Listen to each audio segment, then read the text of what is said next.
And we had really been missing you. सबसे पहले तो ये बताइए कि आप काम में बिजी थे या आप खुद नहीं आ रहे थे या कोई और वजह थी। इस PSL में हम स्टैंड्स में क्राउड में आपको ढूंढते रह गए, आपका ये जो एक्शन अभी हम दिखा रहे हैं वो मिस करते रह गए। Where were you?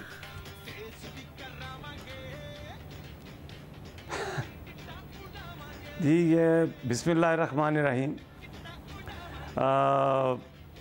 वाकई मैं आपको ख़ुद बताऊं, मैंने बहुत मिस किया इस चीज़ को। मैं ज़ाहिरा लाहौर नहीं आ सका। मेरी ज़िंदगी का सबसे बड़ा जो मेरा पैशन है, मेरा इश्क है, वो लाहौर है।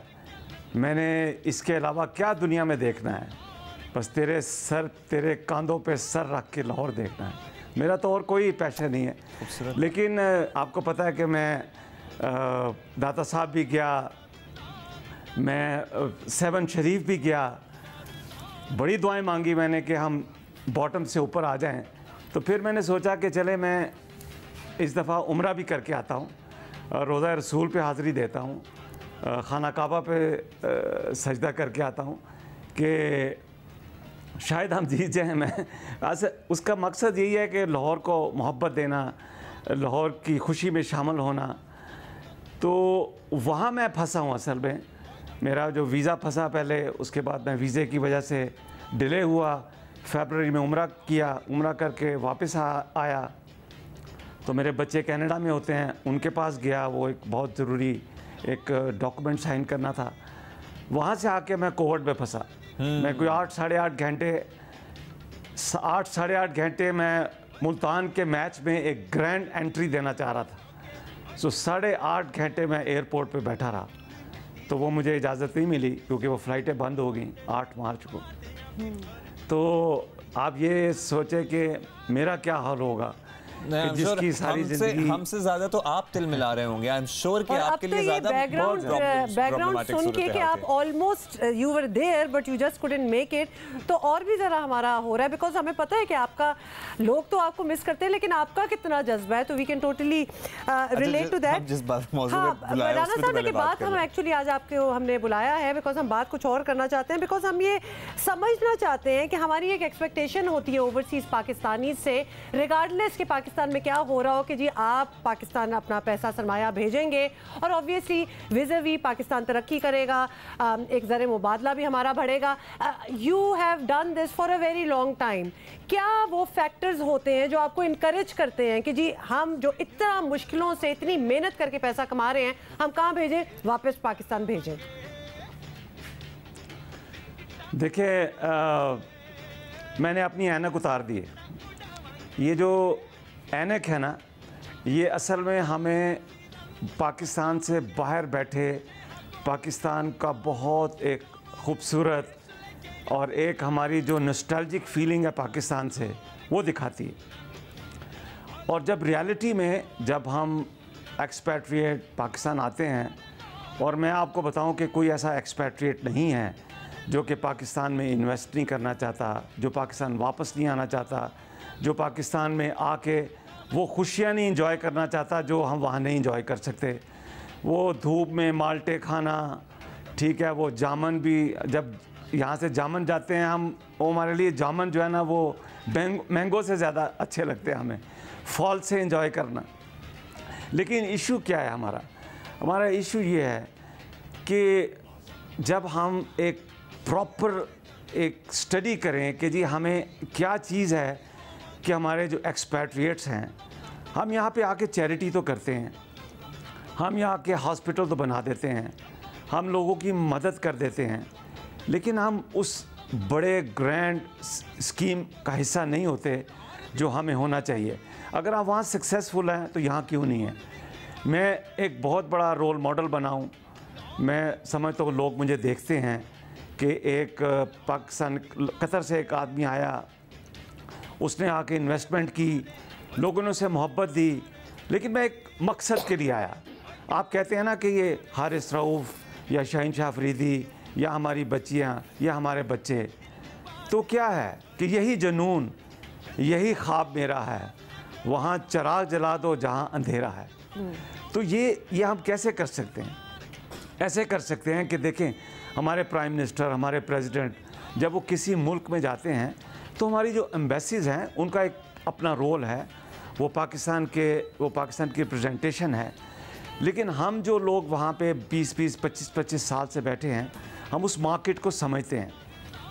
हमारे जब प्राइम मिनिस्टर, हमारे जब प्रेसिडेंट या हमारे जो मिनिस्टर्स हैं, जब वहाँ लोकल बिजनेस कम्युनिटी के साथ मिलते हैं, पाकिस्तानियों के साथ नहीं, फ़र्क कतरी हैं, वो कतरी बिजनेस कम्युनिटी के साथ मिलते हैं, वहाँ पे कोई एग्रीमेंट साइन करते हैं, वो एग्रीमेंट जो है वो गवर्नमेंट टू गवर्नमेंट होता है या थ्रू एम्बेसी होता है। लेकिन हमारे जैसे जो बिज़नेस के जो लोग हैं वो उसका हिस्सा नहीं होते। जबकि जब इंडिया का जो डायस्पोरा है उसकी सबसे बड़ी कंट्रीब्यूशन ये है कि वो उस प्रोजेक्ट को लेके चलते हैं, आगे उसको इन्वॉल्व करते हैं, वो उसको फॉलो अप करते हैं। मैं रॉयल फैमिली के साथ काम करता हूँ, अगर मेरी गवर्नमेंट कोई प्रोजेक्ट साइन करती है तो मैं इन्फ्लुएंस कर सकता हूँ कि जी उस प्रोजेक्ट का क्या बना, वो प्रोजेक्ट क्यों नहीं अभी तक मटीरियलाइज हुआ। इसी तरह जब डिग्निटरीज या दूसरे प्राइम मिनिस्टर या दूसरे अमीर या किंग पाकिस्तान आते हैं तो वहाँ पे हमारे में से कोई भी रिप्रेजेंटेटिव उसको कोई ओहदा नहीं देना चाहिए, परमानेंट ओहदा नहीं होना चाहिए, वो नीड ऑन बेसिस पे होना चाहिए। जब अगर कतर के अमीर यहाँ पे आते हैं तो हम 2, 3, 4 जो हमारे जो प्रोमिनेंट पाकिस्तानी हैं, अगर वो भी हम उस खाने का हिस्सा हों तो हमारी उनसे मुलाकात होगी, हमारी मुल्क हमें इज्जत देगा। अगर आप ये कह रहे हैं तो वी आर एज्यूमिंग कि बहुत से आपकी तरह और भी जो बिजनेसमैन होंगे जिनका दिल है, who really want to invest in Pakistan, वो भी जरा साइडलाइन फील करते होंगे। राना साहब, आपने पता है क्या सजेशन यहाँ पे दी है कि एक जुल्फी बुखारी साहब या कोई XYZ एक ही बंदा ना हो। जैसे अगर कतर से लोग आ रहे हैं तो राना फवाद जैसे लोगों को बुला लिया जाए, ऑस्ट्रेलिया से लोग आ रहे हैं तो वहाँ के जो प्रोमिनेंट पाकिस्तानी कम्युनिटी के लोग हैं उनको बुला लिया जाए, तो हर मुल्क के हिसाब से उन लोगों को इंपॉर्टेंस दी जाए। राना साहब, आपने अपनी ग्रीवेंस जो बड़ी वैलिड है, ये आपने आगे तक कभी पहुँचाई है कि भाई हमारा एक से होनी चाहिए, हमसे भी कंसल्ट कर लो, हमें इन्वॉल्व कर लो? जी बिल्कुल। देखें हुमा, बात यह है कि हमारे जिस तरह पाकिस्तान में कतर बिज़नेस फोरम है, हमारे प्रेसिडेंट है सईद गुल साहब, बहुत उनकी इन्वेस्टमेंट है पाकिस्तान में, अदरीस अनवर साहब हैं, परवेज़ इकबाल साहब हैं, इन लोगों की पाकिस्तान में इन्वेस्टमेंट है। लेकिन हम ये नहीं कह रहे कि हमें गवर्नमेंट पैट्रनाइज़ करे, हम कभी भी नहीं चाहते कि हमें गवर्नमेंट पैट्रनाइज़ करे।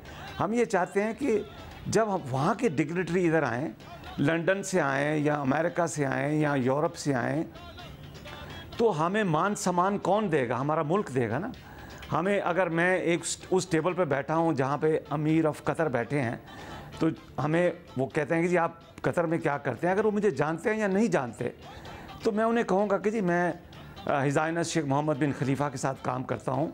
तो एक कंफर्ट लेवल आता है, हमें उस मुल्क का पता है कि उस पर बिज़नेस कैसे हो सकता है। अभी कतर में नॉर्थ फील्ड एक्सपेंशन आ रही है, दुनिया का सबसे बड़ा गैस का प्रोजेक्ट है। तो हमारे जो स्किल्ड लेबर हैं, अभी आज मैंने देखा प्राइम मिनिस्टर साहब ने अप्रिशिएट किया कि जी $2 बिलियन की रेमिटेंस आ रहा है। ये हमारा फोटे है, ये हम एक्सपोर्ट कर सकते हैं अपनी मैन पावर, हमारी स्किल लेबर्स को। तो क्यों नहीं हम यहाँ पे वो इंस्टीट्यूशन बनाते जो स्पेसिफिक हों। अब कतर के अंदर जो कतर नॉर्थ फील्ड एक्सपेंशन है, हम वहाँ पे लोगों से बात करें कि जी आपको जिन चीज़ों की रिक्वायरमेंट है आज से 2 साल बाद हम वहाँ पे यहाँ क्रिएट करते हैं, और आप हमारे से back to back agreement sign करें, और जो यहाँ से बच्चे फारिग हो गए वो आप ले लें। हमने आपको स्पेसिफिकली आपके लिए ट्रेन किया उनको। तो ये बहुत से काम हो सकते हैं, स्वाय इसके कि हम यहाँ पे अपनी ज़मीनें ले लें, हम अपने इन्वेस्टमेंट करते हैं, हाउसिंग स्कीम में लगाते हैं। पता है राना साहब फिर क्या बात आती है कि जी एक्सपर्ट बड़ा इन्वेस्ट करें, क्या कर रहे हैं जी, प्रॉपर्टियां ले रहे हैं, प्लॉट ले रहे हैं। भाई उसका क्या फ़ायदा होगा? उसका फ़ायदा तो उनकी ज़ात है, यकीनन पैसा वापस आएगा। लेकिन ये जो सजेशंस आपने दिए ना, these are very valuable suggestions, so इनको भी इनकॉर्पोरेट करना चाहिए। लेकिन थोड़ा सा coming back to cricket, Rana साहब माशाल्लाह हारिस का भी हमने तस्करा किया, शाहीन आफरीदी ने भी लाहौर कलंदर के साथ एसोसिएट रह के इतनी छोटी उम्र में बड़ा कुछ सीखा, एक्सपीरियंस हासिल किया। फिर उन लड़कियों का हम आप बता रही थी, हाँ, जिनको हमने अपने ही शो में दिखाया, फिर उनको लाहौर कलंदर ने अपनी एकेडमी में एनरोल कर लिया। तो ये जो सारे प्रोजेक्ट्स हैं, ये इतना सब कुछ आप लोग कैसे मैनेज कर लेते हैं? एक तरफ आपने अपना काम भी देखना है, ज़ाहिर है आपकी बड़ी भारी जिम्मेदारियां हैं, क्योंकि पैसा कमाएंगे तो पाकिस्तान में लगाएंगे ना उसके साथ साथ आपने ये सब कुछ भी करना है। जी जी, ये बात ठीक है। देखिए, मैं आपको एक छोटी सी स्टोरी सुनाता हूँ। ये जो ईस्ट जर्मनी और West Germany they were together, ठीक है। तो एक दफ़ा जो ईस्ट जर्मन के जो लोग थे, उन्होंने ट्रक लोड ऑफ गार्बेज जो है वो वेस्ट जर्मनी की बर्लिन वॉल के इस तरफ फेंक दिया। तो शायद ये होता कि वेस्ट जर्मन वाले 2 ट्रक लोड जो है गार्बेज का वो दूसरा फेंक देते। तो उन्होंने क्या किया कि उन्होंने कैंस लिए, फूड लिया, उन्होंने ब्रेड्स ली, उन्होंने full of truck load of जो खाने पीने की चीज़ें हैं वो ली, और बर्लिन जो ईस्ट जर्मनी साइड की जो वॉल थी उस पे सजा दिया और उस पे लिख दिया, each gives what he has. तो होता यही है, अगर आपके अंदर मोहब्बत है तो हम मोहब्बत देंगे, आपके अंदर नफ़रत है तो नफ़रत देंगे। Each one gives what he has. मैं इस पे बिलीव करता हूँ कि आप वही रिटर्न करते हैं जो आपके अंदर होता है।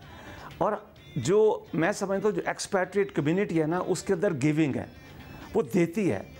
और हमारा जो पूरा कॉन्सेप्ट है, जो पूरी फ़िलॉसफी है हमारी, वो है गिविंग। कलंदर्स की फ़िलॉसफी है, the fearless, the selfless, the giver. अच्छा, वो गिवर जो है वो ऐसे नहीं होना चाहिए कि मैंने आपको खाना खिला दिया, या मैंने आपको रोटी दे दी, या मैंने आपके लिए चैरिटी कर दी। एक इंस्टीट्यूशनल डेवलपमेंट है कि हम वो बच्चे, अब जैसे आपने हारिस रऊफ़ का जिक्र किया, वो एक हारिस रऊफ़ नहीं बना, उसके साथ मेरा ख्याल है हज़ारों बच्चे जो हैं वो, उनको एक होप मिली कि हम हारिस रऊफ़ बन सकते हैं। वो एक हारिस रऊफ़ नहीं है। इसी तरह वो जो बच्चियाँ जो हमारी एकेडमी में आईं, उन बच्चियों को हमने एम्पावर किया। तो आपको पता है, मैं हमेशा से आतिफ़ के साथ, आकिब के साथ, समीन के साथ एक ही बात डिस्कस करता हूँ कि ये पूरी दुनिया में स्पोर्ट्स प्रोफेशन एक बहुत बड़ा प्रोफेशन है। इसके हज़ारों एम्प्लॉयमेंट है। हम अपने मुल्क में ये स्पोर्ट्स का जो कल्चर है उसको एक प्रोफेशनल कल्चर क्यों नहीं बना सकते? तो ये उसकी तरफ कोशिश है कि हमने हाई परफॉर्मेंस सेंटर भी बनाया, 5 लाख बच्चों का ट्रायल भी किया।